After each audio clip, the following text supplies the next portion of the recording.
Hello dear students, today I am going to continue chapter 9 of OCM, Organization of Commerce and Management, Standard 11 Commerce, session number 5 of the internal trade. In this particular chapter, I started and gave the detailed information related to the internal trade. I also gave the flow chart of the types of the trade. Under that, the first portion, that is the internal and international, it has the separate chapters. So one by one, I will give the information of that one. But the second type that was started, under that I gave the information of that mobile shops. Under that, 4 different points were there: hawkers, temporary traders were there, fixed traders were there, we can say the hut butchery, and last one, that was the street seller.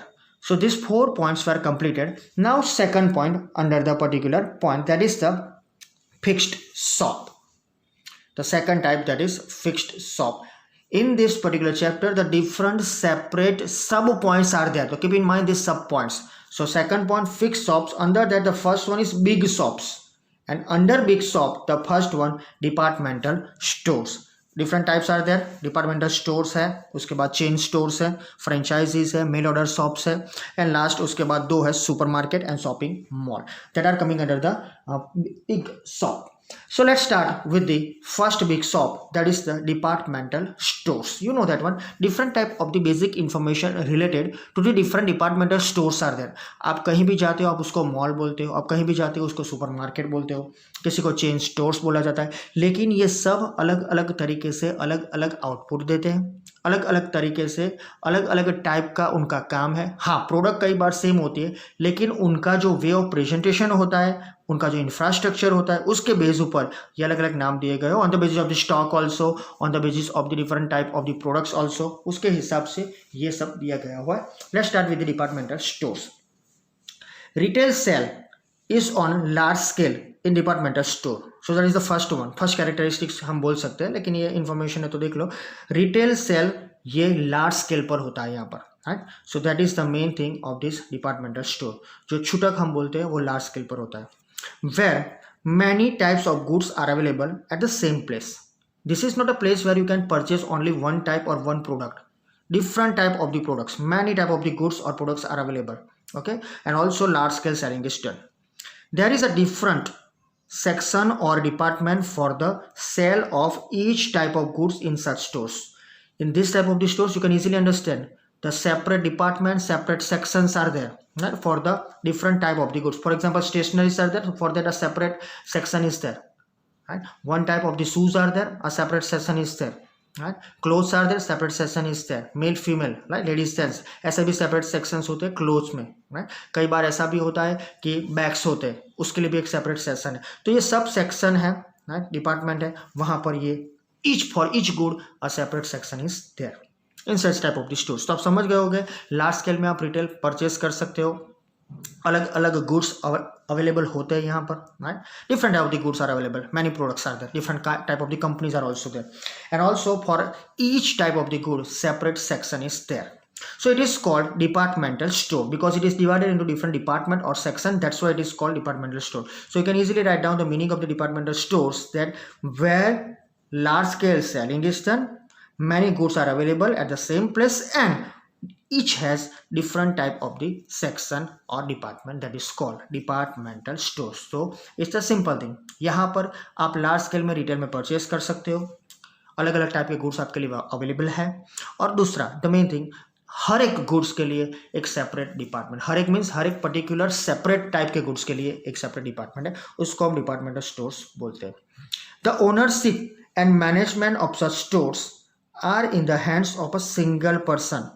One best feature of this departmental store, ये जो particular काम होता है departmental stores में, उसकी ownership और उसका management, यानी उसका जो मालिक होता है और उसका जो भी मैनेजमेंट होता है, those who are managing that one, वो मालिक ही होते हैं यहाँ पर, वो एक ही पर्सन होता है, single person. That means you can say easily कि जहाँ जहाँ ये डिपार्टमेंटल स्टोर हो गए, वहाँ आपको अलग अलग टाइप के गुड्स सिर्फ एक ही पर्सन के थ्रू मिलेंगे, because management and the ownership in the hand of the one single person, individual person.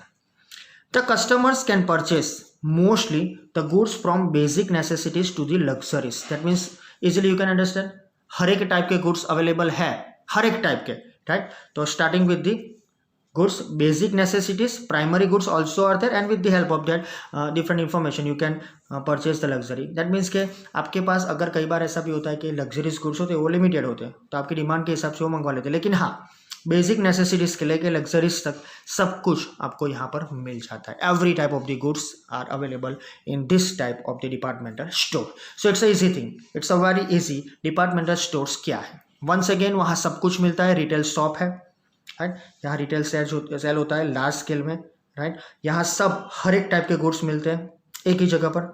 और दूसरा, हर एक पर्टिकुलर गुड्स के लिए एक सेपरेट सेक्शन और डिपार्टमेंट है. तो आपको मालूम का ये मोस्टली हम यहाँ उसको मॉल बोलते हैं, उसमें ऐसा होता है, right. Separate section, separate department, shoes के लिए, राइट, क्लोथ्स के लिए, किचन वेयर के लिए. तो ये सब डिपार्टमेंटल स्टोर्स है. Now characteristics, let's start with the first one. Sales on large scale. यहाँ ही हमने देखा the retail sale of different types of the goods is carried out on large scale in the departmental stores. So you can easily purchase this type of the goods in small quantities. It is available in large scale. तो they can easily sell the goods. एक साथ में अगर 100 customer भी आ गए तो they can able to provide easily. ये departmental stores का काम अलग अलग होता है, उसके हिसाब से होता है, हर रोज का स्टॉक मेंटेन होता है. So that is the good thing कि different type of the goods is carried out on large scale. बहुत क्वांटिटी में गुड्स यहाँ मिलते हैं. Second one, separate department for separate item. ये भी हमने देखा यहाँ पर, राइट. ये रहा a separate department for the separate item in the departmental stores. यानी कि हर एक चीज़ का एक सेपरेट डिपार्टमेंट, एक सेपरेट सेक्शन है. मैं पहले भी बोल चुका हूँ कि अगर आपको क्लोथ्स चाहिए तो उसके लिए मेल फीमेल के एक सेपरेट डिपार्टमेंट है. शूज़ चाहिए उसमें भी मेल फीमेल के लिए एक अलग सेपरेट डिपार्टमेंट है, राइट. आपको अलग अलग टाइप के शूज़ चाहिए उसके लिए भी सेपरेट डिपार्टमेंट है. इलेक्ट्रिकल्स चाहिए, इलेक्ट्रॉनिक्स चाहिए, सबके लिए. इन शॉर्ट ये ऐसी जगह है जहाँ पर आप सब कुछ एक ही साथ, एक ही दिन में, एक ही बारी में खरीद सकते हो, लेकिन सेपरेट सेक्शंस होते हैं तो you can easily purchase in a different way, right. कई बार ऐसा होता है कि इजीली आपको सब कुछ मिल जाता है, लेकिन कई बार ऐसा भी होता है you can take the particular different product, right, whatever your choice is there. हाँ, प्रोडक्ट क्वांटिटी में होते हैं लेकिन कई बार कंपनीज लिमिटेड होती है, ये प्रॉब्लम होता है, लेकिन डिपेंड्स. एक साथ में सब कुछ मिल जाए तो फिर you can easily purchase. Third one है ownership and management. The ownership and management of departmental stores is in the hands of a single person. ये भी हमने देखा. सब कुछ इस पैराग्राफ में आ ही का है मोस्टली, राइट. ये 3 तो पॉइंट आएंगे. तो ओनरशिप किसके पास है? ओनरशिप और उसका मैनेजमेंट कौन उसको संभालेगा? एक ही पर्सन है, सिंगल पर्सन उसको संभालेगा. ये इसका मतलब ये है कि इसके हिसाब से जो भी होगा ये यूनिफॉर्मिटी होगी, क्योंकि पर्सन सिंगल है, डिसीजन मेकर एक ही है, प्रॉफिट एंड लॉस वही बेयर करेगा, राइट. वो साइड की बात है, लेकिन सिंपल थिंग वो एक पर्सन है. सो जो भी मैनेजमेंट होगा वो सेम टाइप का होगा लंबे समय के लिए. You can easily purchase the different of the things at the same place because the person is the same, right. That is the particular third characteristics of the fixed shop under that departmental store. Fourth one देखते हैं. In urban areas the departmental stores are generally located in the urban areas, mostly in city, town. The reason is that because whenever the rural areas are there, okay, उनको वहाँ customers नहीं मिलेंगे, क्योंकि rural area में कई चीज़ें ऐसी होती है they are not mostly using. कई चीज़ें ऐसी होती है जो वो फ्रिक्वेंटली यूज़ नहीं भी करते, परचेज भी नहीं करते, राइट. कई बार ऐसा भी होता है कि वहाँ लॉस में भी हो सकता है. इन शॉर्ट ये अर्बन एरिया में ज़्यादा चलता है, राइट. फिफ्थ वन, और इन्वेस्टमेंट पर्पस भी है. कोई ज़्यादा अर्बन एरियाज़ के सिवा रूरल एरिया में इतना बड़ा इन्वेस्टमेंट नहीं करेगा, सब क्वांटिटी में सब कुछ मिले. Next one, fifth one, training to employees. This is the main thing. This is also a good feature, good characteristics.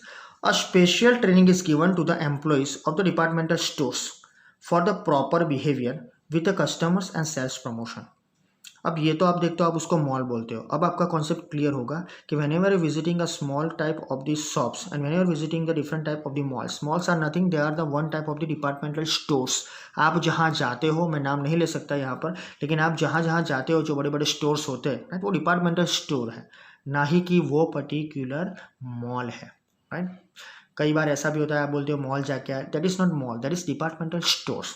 आपको यहाँ से क्लियर हो जाएगा. उनको स्पेशली ट्रेनिंग दी जाती है, राइट.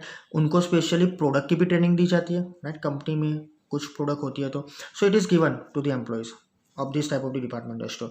और ये ट्रेनिंग ऐसी होती है प्रोडक्ट बेचने के लिए तो है ही है, लेकिन उसके साथ how to behave with the customers. Customer को वो पोलाइटली सब समझाएंगे, कस्टमर के साथ वो पोलाइटली बात भी करेंगे और उनको सिंपल जेंटल वे में उनको समझाएंगे ये प्रोडक्ट का क्या यूज़ है। कई बार ऐसा भी होता है कि आप इतना एक्सपीरियंस्ड हो चुके होते हो तो डिपार्टमेंटल स्टोर में सब कुछ आप अपने आप ही ले लेते हो, कई बार ऐसा होता है। और also training is given for the sales promotion, right. तो यहाँ पर आप देखते हो अगर आप विजिट करते हो कोई एक मॉल की, हम उसको मॉल बोलते हैं, वहाँ कोई आपको प्रमोट नहीं करता है सेल्स, वो अपने आप सब कुछ आप अपने हिसाब से ही जाते हो। लेकिन कई प्रोडक्ट ऐसी होती है कि उसके हिसाब से उसको प्रमोट किया जाता है। तो ट्रेनिंग क्यों दी जाती है? टू प्रमोट द सेल और to increase the sales, and second one that is the good behaviour with the customer, how to behave with the customer, that is the thing. Sixth one, high expenses.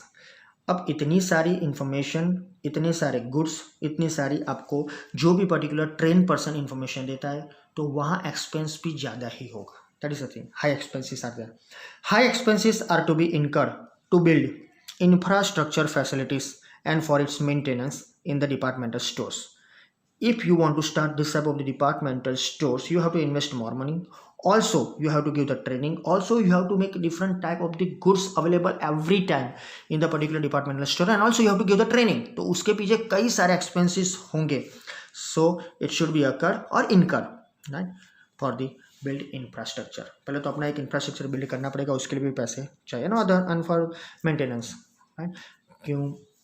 Because when we started means already it is started, already you establish this type of the departmental store, तो उसको maintain भी करना पड़ेगा। Electricity है, अगर departmental store बड़ा है you have to establish lift also, right.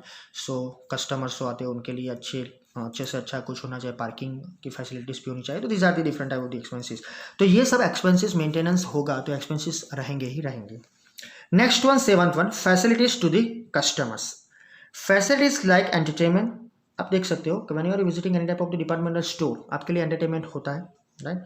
Restaurants are there, right, cafe, nowadays wifi, right, easily available. So this type of the services are rendered to the customers in the departmental stores, right? तो ये services common है अब, right. अब तो entertainment services के charge भी होते हैं, राइट, और साथ में प्लेइंग के लिए भी छोटे बहुत जो छोटे बच्चे होते हैं उनके लिए छोटे बहुत जो different type of the toys होते हैं उसका भी आपने देखा होगा कि अरेंजमेंट होता है यहाँ पर। तो you can put your children there and you can enjoy your shopping.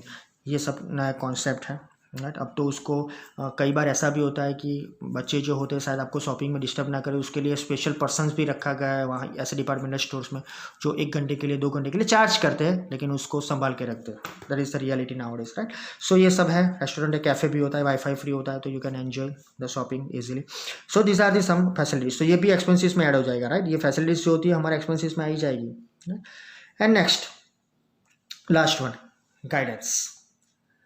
Customers are welcomed by the employees of the departmental stores, providing guidance for the selection of goods through demonstration of the product. बहुत समझने की बात है कि customers सब enter होते हैं उनको वेलकम किया जाता है, जो एम्प्लॉइज होते हैं, राइट। कई बार मैंने भी देखा है, आई ऑल्सो एक्सपीरियंस दैट के they are welcoming in a better way, right. They welcomed us employees, right, easily. અને એવી સરસ ભાષામાં તમને વેલકમ કરે કે may be you can purchase, તમે પરચેસ કરીને જ જાઓ, maybe that is the policy, but they welcomed in a different way. So after welcoming they are providing the guidance for the selection of goods, right? वो आपको आपका budget पूछेंगे, आपकी choice पूछेंगे, राइट। आप कौन से पर्टिकुलर प्रोडक्ट्स पास्ट में यूज़ कर चुके हो उसकी इन्फॉर्मेशन लेंगे, उसके हिसाब से सिलेक्शन में आपको वो हेल्प करेंगे, राइट। एंड डेमोस्ट्रेशन भी अगर चाहिए तो देंगे कोई एक प्रोडक्ट का। जनरली जो प्रोडक्ट ऐसी होती है जिसको शायद फ्रिक्वेंटली हम यूज़ करते हैं, राइट। सो जैसे मिक्सचर ग्राइंडर है, राइट। कई बार ऐसा होता है कि कई ऐसी चीज़ें होती है जहाँ शायद हम पहली बार परचेस करने लेके जाते हो तो उसका भी डेमोस्ट्रेशन जरूरी है, राइट। तो ये सब उनके हिसाब से दिया जाता है गाइडेंस पूरी तरह से, that is the thing. So here the guidance is given in a better way. So these are some characteristics of the departmental stores, right. तो today we discuss the first big shop, that is a departmental store. अभी तो बहुत लंबी ये particular fix shop की line है, इसके पीछे चेन स्टोर्स भी है, उसका भी कैरेक्टरिस्टिक्स है, राइट। हाँ, चेन स्टोर अभी के लिए बहुत चलते हैं, उसके बाद मेल ऑर्डर शॉप से वो शायद थोड़ा कम हो गया अभी क्योंकि ई कॉमर्स आ गया है। तो उसके बाद है फ्रेंचाइजीज है, हाँ, फ्रेंचाइजीज के बारे में आपने सुना, ये बहुत इंपॉर्टेंट पॉइंट है। उसके बाद में सुपरमार्केट और शॉपिंग मॉल भी है, राइट। शॉपिंग मॉल और departmental store both are different, right. Shopping mall हम जिसको मॉल बोलते हैं शायद वो मॉल है ही नहीं, वो डिपार्टमेंटल स्टोर ही है। जब आप शॉपिंग मॉल देखेंगे तब आपको मालूम पड़ेगा कि what is the difference between that one. और ये पर्टिकुलर जो फिक्स शॉप है, बिग शॉप में डिपार्टमेंटल स्टोर वगैरह, उसका डिफरेंस जब जब आएगा तब तब आपको याद रखना पड़ेगा, राइट। सेपरेट उसका कोई डिफरेंट ऐसा नहीं है कि आपको मिल जाएगा। हाँ, बुक में जो होगा वो तो हम समझाएंगे, लेकिन you have to keep in mind the other points related to the other differences, right. So I will start and give the information in next session regarding the chain stores, that is in the particular big shops. Thank you.